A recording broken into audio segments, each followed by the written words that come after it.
التین نام، پہلے ہی لفظ التین کو اس سورہ کا نام قرار دیا گیا ہے۔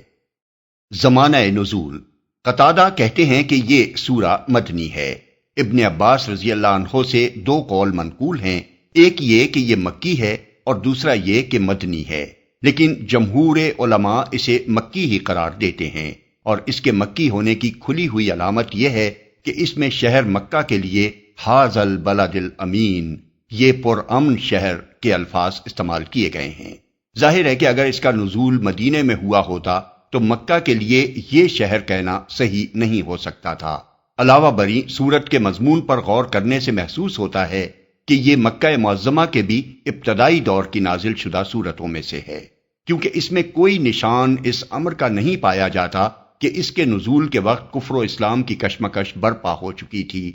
اور اس کے اندر مکی دور کی ابتدائی سورتوں کا وہی انداز بیان پایا جاتا ہے جس میں نہایت مختصر اور دلنشین طریقے سے لوگوں کو سمجھایا گیا ہے کہ آخرت کی جزا و سزا ضروری اور سراسر معقول ہے۔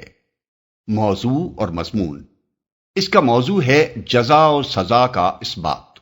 اس غرض کے لیے سب سے پہلے جلیل القدر انبیاء کے مقامات ظہور کی قسم کھا کر فرمایا گیا ہے کہ اللہ تعالیٰ نے انسان کو بہترین ساخت پر پیدا کیا ہے، اگرچہ اس حقیقت کو دوسرے مقامات پر قرآن مجید میں مختلف طریقوں سے بیان کیا گیا ہے۔ مثلا کہیں فرمایا کہ انسان کو خدا نے زمین میں اپنا خلیفہ بنایا اور فرشتوں کو اس کے آگے سجدہ کرنے کا حکم دیا۔ البقرہ 30 تا 34، الانعام 165، الاعراف 11، الحجر 28 اور 29، النمل 62، صاد 71 تا 73۔ کہیں فرمایا کہ انسان اس امانت الہی کا حامل ہوا ہے جسے اٹھانے کی طاقت زمین و آسمان اور پہاڑوں میں بھی نہ تھی۔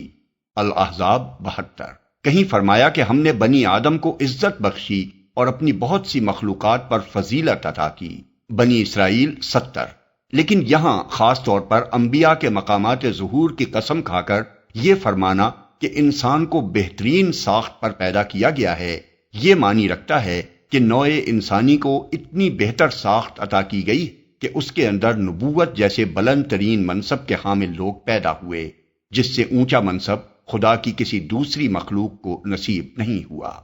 اس کے بعد یہ بتایا گیا ہے کہ انسانوں میں دو قسمیں پائی جاتی ہیں، ایک وہ جو اس بہترین ساخت پر پیدا ہونے کے بعد برائی کی طرف مائل ہوتے ہیں اور اخلاقی پستی میں گرتے گرتے اس انتہا کو پہنچ جاتے ہیں جہاں ان سے زیادہ نیچ کوئی دوسری مخلوق نہیں ہوتی۔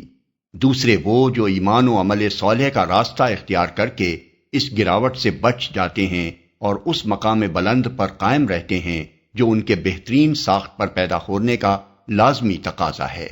نوع انسانی میں ان دونوں قسموں کے لوگوں کا پایا جانا ایک ایسا امر واقعی ہے جس سے انکار نہیں کیا جا سکتا، کیونکہ اس کا مشاہدہ انسانی معاشرے میں ہر جگہ ہر وقت ہو رہا ہے۔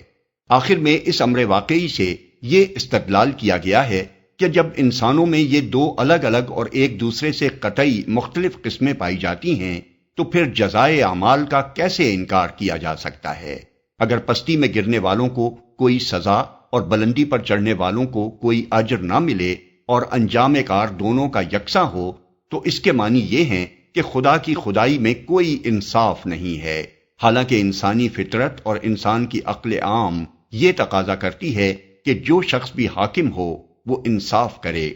پھر یہ کیسے تصور کیا جا سکتا ہے کہ اللہ جو سب حاکموں سے بڑا حاکم ہے وہ انصاف نہیں کرے گا؟